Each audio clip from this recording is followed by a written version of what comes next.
अस्सलामु अलैकुम वरहमतुल्लाहि वबरकातुहू।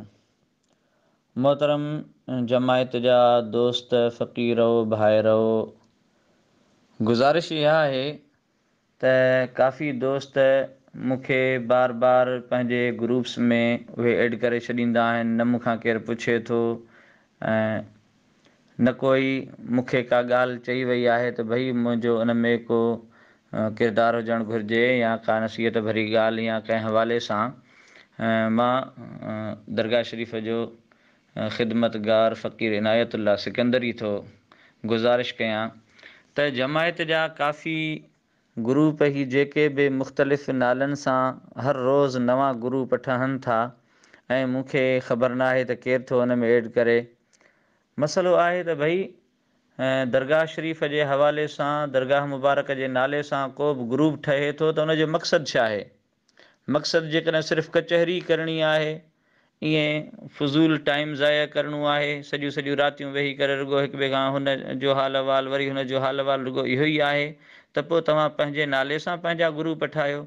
दरगाह मुबारक जो नालो ॾेई करे उन्हीअ खे उन में को दरगाह शरीफ़ जी का तालीम जो को सिलसिलो हुजे। हज़रत पीर साईं छटरधणी बादशाह जे नाले सां जेकॾहिं ग्रुप को ठाहे थो, उन में किथे बि तव्हांखे पीर साईं छटरधणी बादशाह जो मुंहिंजे ख़्याल में को फ़रमान मुबारक किथे बि नज़र कोन ईंदो। जमायत जा नौजवान जेके बि आहिनि, महिरबानी करे पढ़ो, किताब पढ़ो, ॻोल्हियो, नक़ुल ॿियो मलफ़ूज़ात शरीफ़, इल्मु अदब फैज़ उहे ॻाल्हियूं कयो। सिर्फ़ु पंहिंजे हाल अहिवाल वठण जे लाइ तव्हांखे कचहरियूं जेकॾहिं करणियूं आहिनि त उन्हनि जे लाइ ईअं फ़ोन ई आहे, इहा ईअं कचहरी करे सघिजे थी। बाक़ी पोइ उनखे पंहिंजा नाला ॾिजनि ग्रुपनि खे।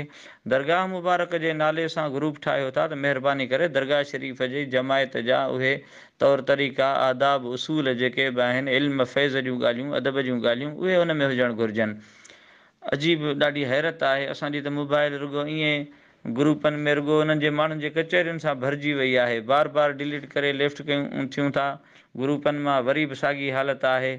ख़ुदा जे वास्ते ईअं न कयो ऐं कुझु तालीम ते पढ़ण ते, कुझु किताबनि पढ़ण ते बि तवजो कयो। किताब दरगाह मुबारक जा आहिनि, ॿिया आहिनि पीर साईं जिन जी ज़िंदगीअ जा किताब, उन्हनि जूं जेके बि ॻाल्हियूं आहिनि, कुझु उन पासे बि तवजो ॾियो। जमायत जा फ़क़ीर नौजवान, उहा ॻाल्हि का पढ़ी करे केरु बेशक उहो ग्रुप में उहो रिकॉर्डिंग रखे, उहा सभु जीअं जमायत खे फ़ाइदो थिए।